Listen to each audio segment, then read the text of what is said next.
warahmatullahi wabarakatuh. Perkenalkan, nama saya Isneni, guru PAI di SD Negeri 3 Laweloning, Aceh Tenggara. Sekaligus merupakan mahasiswa PPG BET 3 UIN Aramiri, Banda Aceh.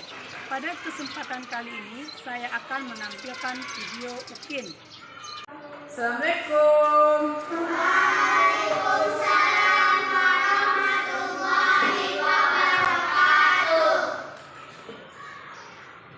Selamat pagi, Ibu.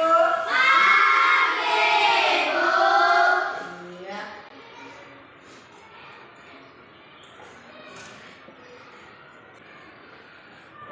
Ayo, kita berdoa dulu ya. Ayo, Bismillahirrahmanirrahim. Rabbi shrahli sadri wa yassir li amri wahlul 'uqdatam min lisani yafqahul qawli. Rabbi zidni ilman warzuqni fahman wa amalan sholihan bi rahmatika ya arhamar rahimin. Ada yang belajar hari ini? Ada, Bu. Ada? Gimana kabarnya Ibu hari ini? Sehat, Bu. Siapa yang hadir? Ibu. Seperti nggak hadir. Mana dia? Berarti yang lain hadir semua ya? Nah, ayo. Biar lebih semangat. Ayo kita bernyanyi dulu ya. Ayo, Ibu.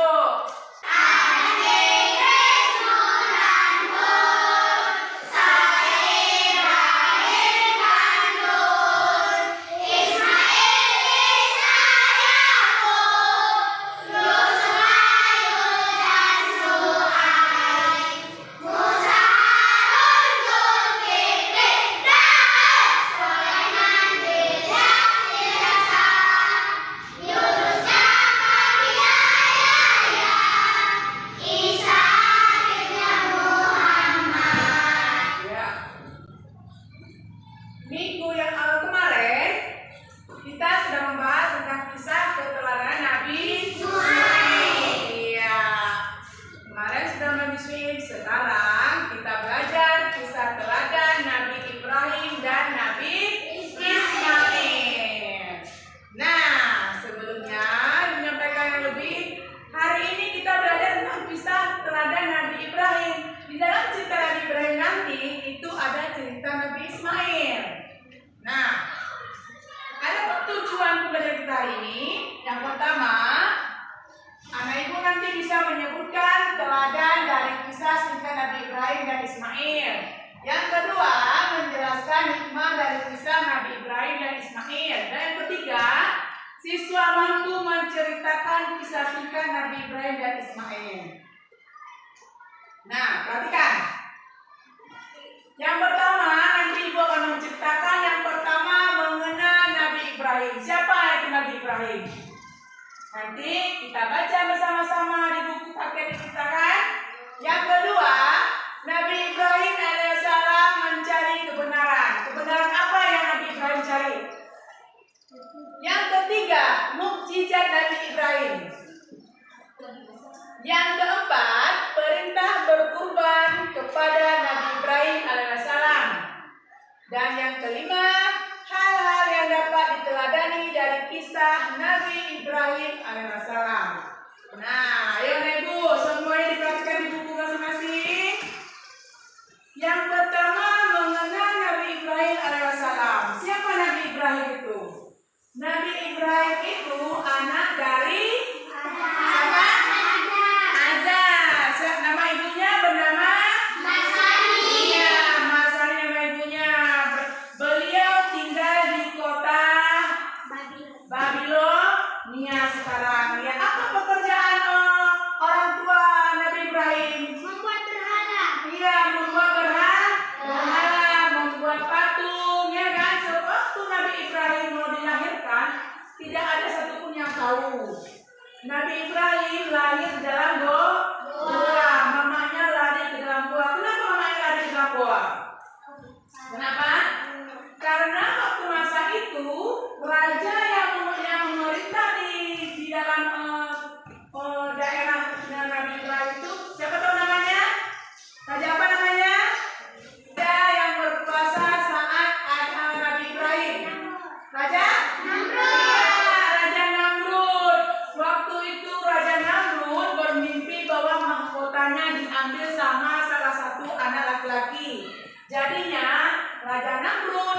memerintahkan semua anak laki-laki itu harus dibunuh.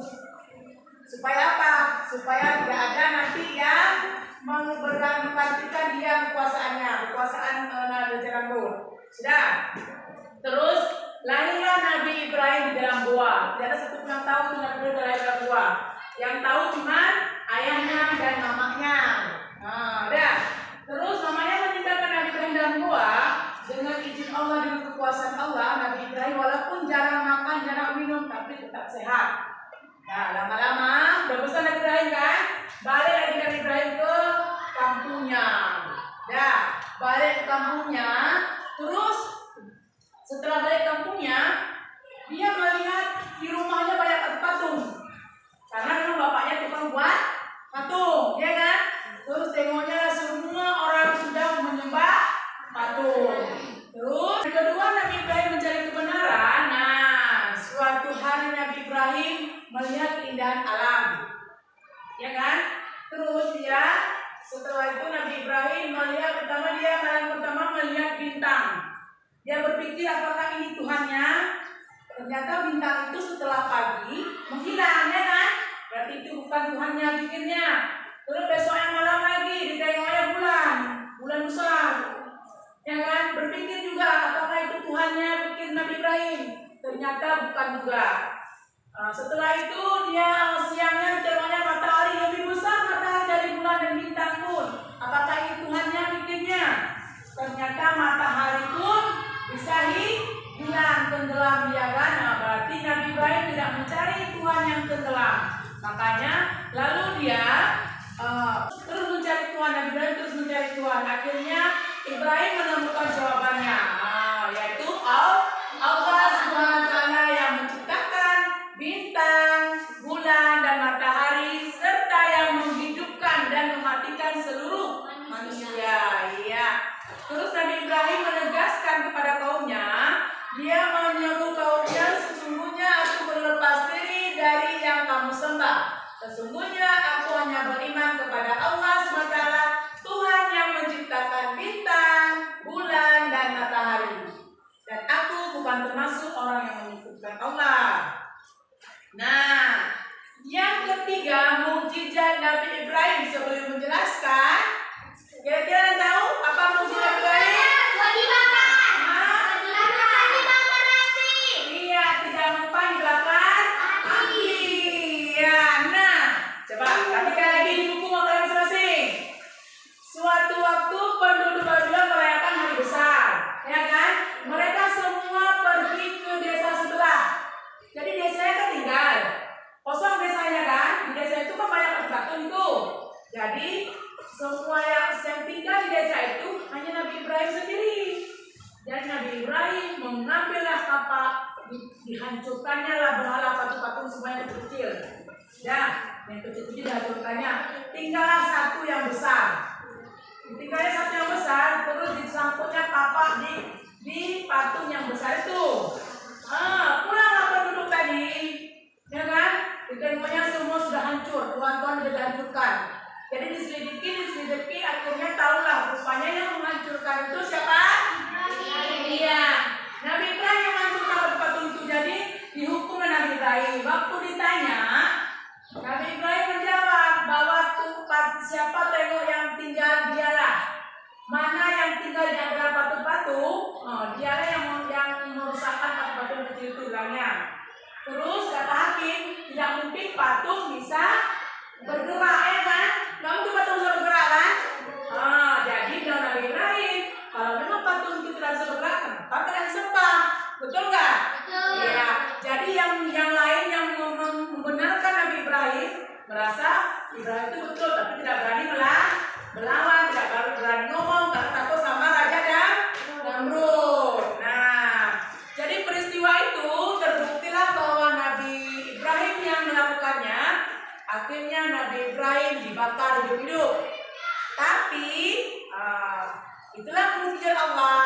Nabi Ibrahim walaupun dibakar terasa dingin di dalam api, walaupun api berkobar sangat besar.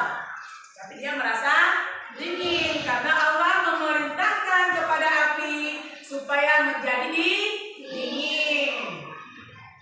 Akhirnya Nabi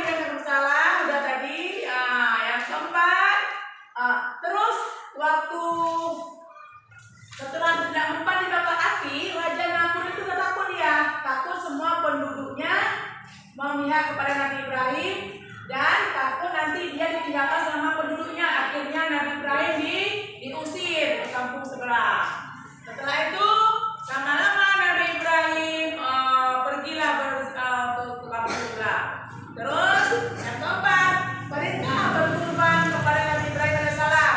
Nah, di situ setelah kejadian tidak mempan dibakar api, Nabi Ibrahim tinggallah di Palestina dan beliau menikah bersama dengan istrinya yang bernama siapa nama istri Nabi Ibrahim? Siapa nama istrinya? Siti Sarah, istri pertama. Setelah bertahun-tahun menikah dengan Siti Sarah, Nabi Ibrahim tidak punya anak. Terus makanya dengan Siti Sarah pun Nabi Ibrahim menikah lagi dengan siapa Siti Hajar itu? Nabi apa?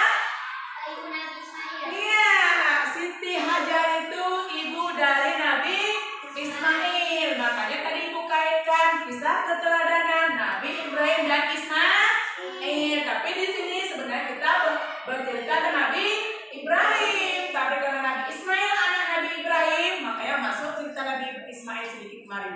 Sudah. Setelah itu kawinlah Nabi Ibrahim dengan Siti Hajar. Dengan Siti Hajar lahirlah Nabi Ismail. Jadi namanya orang ada rasa iri, manusia ini ada rasa iri kan? Karena Siti Sarah belum punya anak, Siti Hajar ada anak. Jadi Nabi Ibrahim dengan perintah Allah mengasingkan Siti Hajar tadi.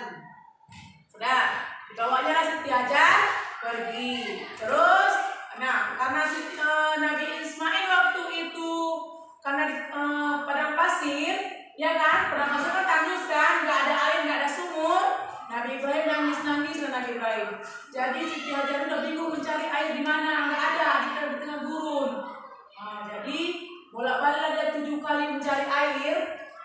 7 kali dia naik turun Safa dan Marwah. Itulah sekarang dinamakan dengan sa'i. Pernah dengar sa'i kan? Orang pergi ke Ka'bah kan itu ada namanya orang pergi ke haji kan? Ada ibadah sa'i namanya kan? Itu karena waktu itu Siti Hajar itu 7 kali dia naik turun antara Safa dan Marwah itu. Nah, terus Nabi Ismail nangis dia sentak-sentakkannya kakinya, makanya keluarlah air. Zam-zam apa? Zam-zam berkumpullah. Zam-zam Ismail dengan cepatan Siti Hajar mengumpulkan air itu. Siti Hajar zam-zumi dan zam-zam berkumpullah. Nah, sekarang sumber air itu dikenal dengan air sumur Zam-zam. Ya, belasan tahun kemudian, setelah udah agak besar Nabi Ismail tadi, barulah Siti Sarah, istri pertama Nabi Ibrahim tadi, melahirkan juga seorang nabi. Siapa namanya? Nabi apa? Saudara Nabi Ismail? Nabi Ishak. Nabi Ishak itu saudara kandung Nabi Ismail. Satu ayah, beda mama. Nah, kegembiraan. Akhirnya bertemuan karena sudah lama meninggalkan Siti Hajar, ya kan? Akhirnya Nabi Ibrahim itu meminta izin kepada istri pertamanya untuk berjumpa dengan istri kedua tadi, mama Nabi Ismail. Setelah berjumpa dengan rasa bahagia, akhirnya pada suatu malam bermimpilah Nabi Ibrahim ini.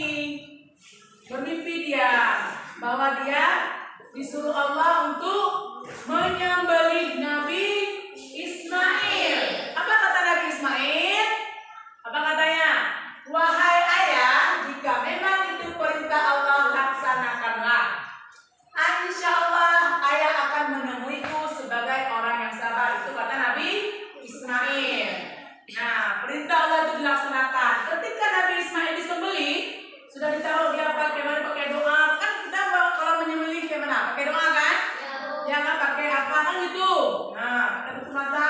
Ini pas dapat tutup mata karena tidak tega karena anaknya yang mau disembelih. Sempat, kalau sempat dulu kisah Nabi Ismail ini tidak diganti dengan kibas, maka kita setiap tahun harus berkorban anak. Ya kan? Nah, karena datanglah malaikat Jibril, Nabi Ibrahim tidak jadi memotong leher Nabi Ismail karena sudah diganti Kibas. Tahu kibas? Domba. Tahu domba itu kan? Kayak kambing. Nama kita kambing. Nah, diganti dengan kambing. Nah, terus sembelih seperti unta. Mulai dari situlah kita umat Islam disuruh berkurban. Kapan kita berkurban? Lebaran apa? Haji. Kalau lebaran Idul Fitri itu kita merayakan kemenangan karena berpuasa selama 1 bulan. Kalau lebaran haji itu lebaran kurban. Ya, ingat ya, kita berkurban sewaktu lebaran haji, ya. Nah, setelah perintah berkurban, terus Allah memerintahkan untuk meninggikan Ka'bah. Tahu Ka'bah kan? Di mana ada Ka'bah aku? Di Arab Saudi. Iya, itu termasuk rukun Islam yang keberapa? Yang keberapa rukun Islam yang berapa dulu? Rukun Islam berapa? Berapa? 5. Yang pertama memuja kedua mana? Ketiga berpuasa. Memberi zakat. Kelima naik haji. Itulah perintah Allah. Yang naik haji itu kisah Nabi Ibrahim. Harus tahu itu anak-anak ya. Terus diperintahkan untuk mendirikan Ka'bah sebagai pusat peribadahan manusia. Dalam mendirikan Ka'bah, Nabi Ibrahim menggunakan batu sebagai tempat pijakan. Sampai sekarang batu pijakan itu masih ada. Itulah yang tempat bekas pijakan kedua kaki Nabi Ibrahim itu sekarang disebut dengan makam Ibrahim. Kan ada tuh yang warna kuning. Itu bekas pijakan Nabi Ibrahim itu waktu membangun Ka'bah, mendirikan Ka'bah. Nah, terus diperintahkan Allah Nabi Ibrahim untuk berkeliling mengelilingi Ka'bah itu. Itu namanya apa? Tawaf. Tawaf artinya mengeliling. Ya, akhirnya ditetapkan oleh Allah sebagai rangkaian ibadah haji. Nah, sekarang hal-hal yang dapat diteladani dari Nabi Ibrahim dan Ismail. Yang pertama, Ibu perlu diingat ya. Yang pertama apa? Beriman. Yang kedua, tegar, berani. Terus berkorban. Tegar, berilmu, kerja keras, bersyukur,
gantian. Kemarin kelompok ini sudah ada yang apa? Yang berwarna ya. Tulis nama, jangan berebut. Ya, nah, tulis. Nah, tulis ya. Tulis nama kelompoknya dulu. Ayo dikerjakan. Dia dekat. Di sini. Ya. Satu lagi.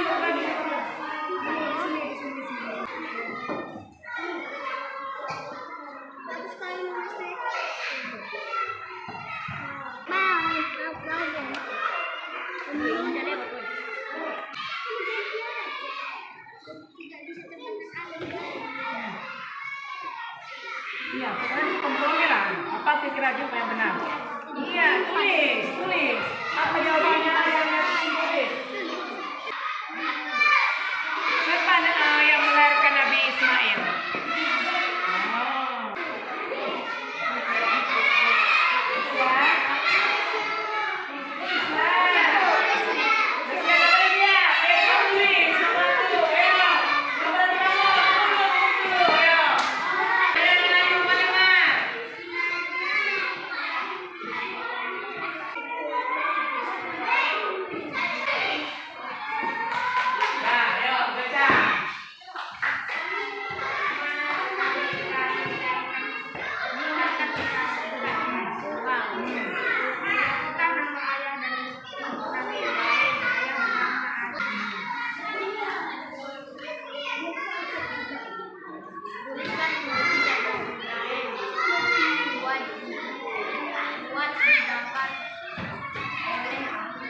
Tidak terbakar api, bukan kuat. Dah, apa?